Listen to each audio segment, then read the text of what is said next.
Hey guys, it's Magda. Welcome back to my channel. If you're coming back, thank you so much for hanging out. And if you're new, please stick around. This is a channel I'm trying to get up off the ground. We're brand new here and it will take us a while, but I'm going to keep going. And I'm looking at myself here in the video camera image and I feel like I should put on a necklace, so I'll be right back. I have so many necklaces. Let's see if I can show you guys. It's a big box full and these are so cute. Most of them are from my mom, and my mom actually got me obsessed with glass necklaces for some reason. Not glass earrings, not necessarily glass bracelets, but glass necklaces, because they do so much with glass and it's beautiful. And I'm especially addicted to Murano glass, but she's the one who got me started on this obsession. It's a very cheap obsession. Glass is not expensive, so it's a good thing. It's not like other addictions. Not that I'm addicted to glass, but I just really, really enjoy it. And she bought me so many nice necklaces. I think I'm going to put on this one. This one is bright and cheerful. And it goes good with black. And it makes me feel like I'm on some kind of a Caribbean vacation, which I wish to be on. So there we go. Setting the mood. I don't know if you guys believe in like the idea of setting intentions, but they say that if you meditate on something or set your intentions on something and keep repeating something over and over and think about it all the time and talk about it all the time, that eventually it's going to happen.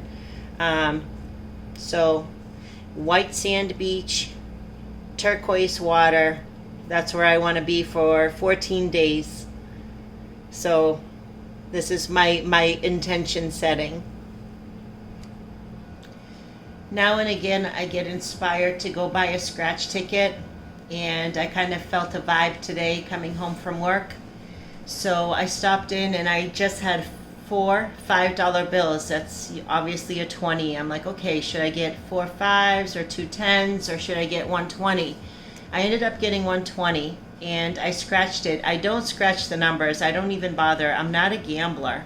So what I do is I get the ticket and I scratch the number at the very bottom that you can scan, and then you know right away if you've won or not.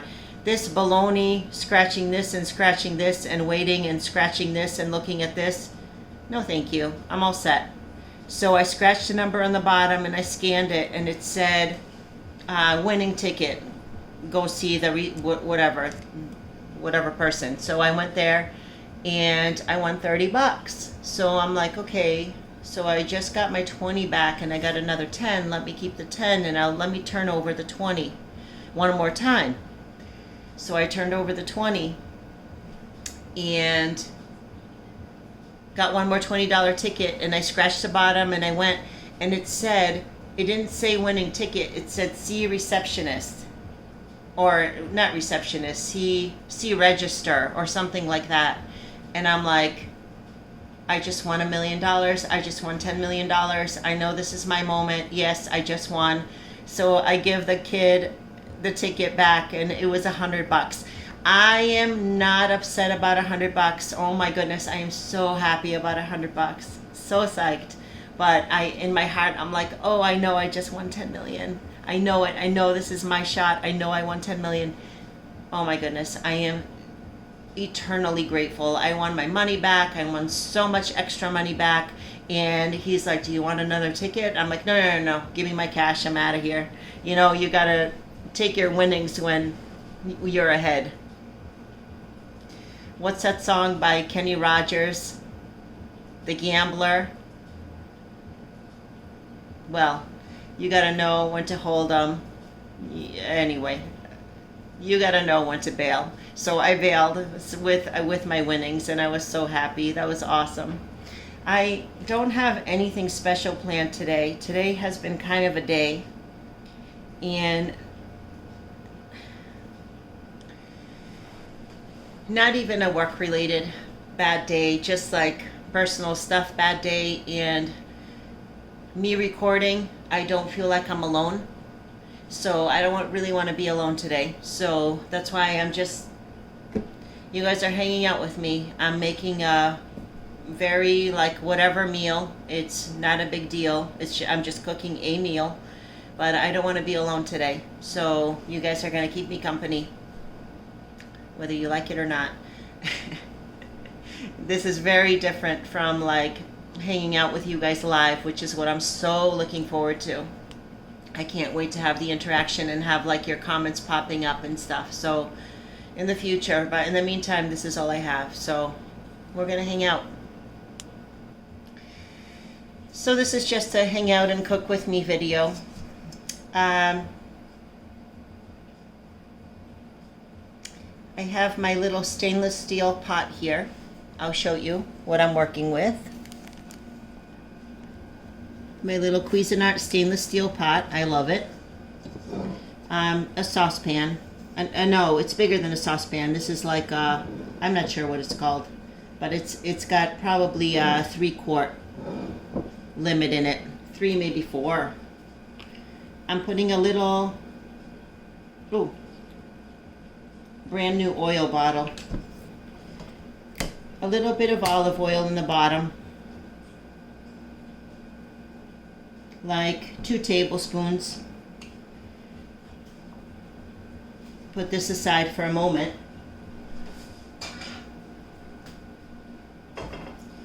And we have this cool little machine. We've used this before. It's a dicer. And I have it like on a 1/2-inch dice. So what I do,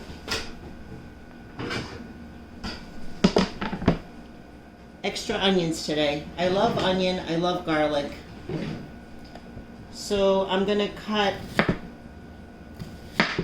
it doesn't matter which direction, but about 1/2-inch slices, and then when you press it down, it's gonna make 1/2-inch squares. Sorry it's so loud when it does that, when it pushes through. Very convenient. Very sharp blades. Don't put your fingers in there.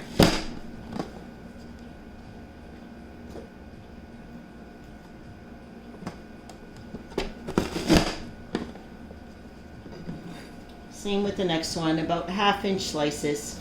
If they're a little bigger, if they're a little smaller, no big deal. But I'm trying to keep them, you know, square. I'm trying to keep them even.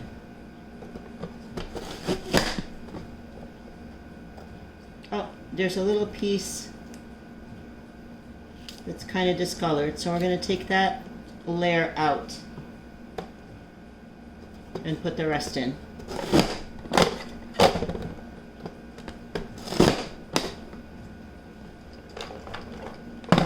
Shake that down to the bottom. And 1 more onion. So with it, this is like 3 medium onions.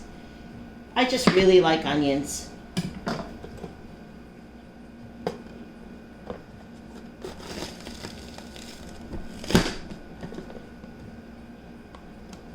Onions are really good for you. And I actually peeled a lot of garlic too. I want to spend some time here, so I did it, you know, the real way. I got real garlic, not jarred garlic. So this is a lot of onion. And I don't know if you can see, I think you can see here, but it's like, let me see, 3, 4, 5, 6, 7, 8, 9, a full head of garlic. Like 10, 12 cloves of garlic, which is a full head. So this is going to be very flavorful. That's what I'm going for. I'm going for a lot of flavor, kind of a punch of flavor, but also very, very healthy.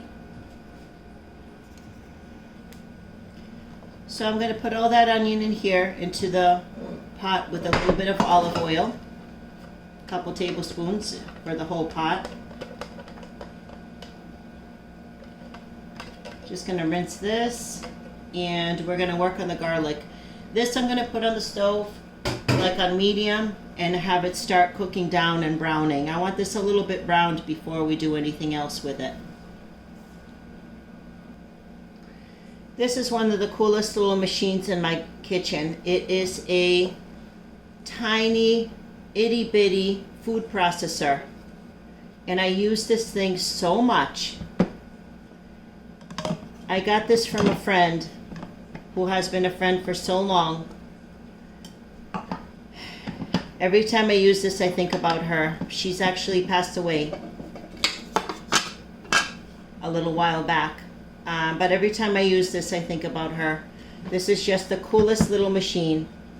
You see how big it is. You see my hands. It's a tiny little food processor. And we've used this in other recipes before.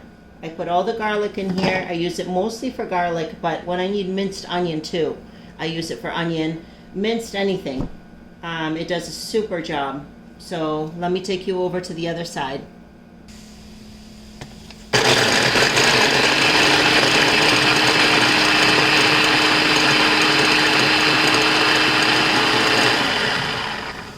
That's it.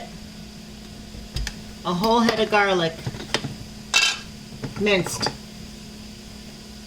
All this is going to go into the recipe. I use a lot of onion, a lot of garlic. One of the things I'm adding to this recipe is the mushrooms that I get from my dad and his brand new bride and beautiful woman from Sweden. So this is the bag that I just recently got when I was visiting Oklahoma. So I'm going to take a little portion of this and try something new. I really appreciate, in this dish that I'm making, which is the cabbage with the mushrooms and the ground beef and the sauerkraut, I really like the sour flavor. I want that to come through. So what I'm going to do is actually soak some of these mushrooms in the sauerkraut liquid. So that is going to go into the mushrooms. The mushrooms are going to kind of suck that up, and they're going to be tart. Not only are they going to taste amazing because they're wild mushrooms, hand-picked and home-dried, but they're going to be tart in flavor, and I'm really looking forward to that. Let me do, actually you guys stay with me while I do this. I have a little bowl here. Wow. They smell so good.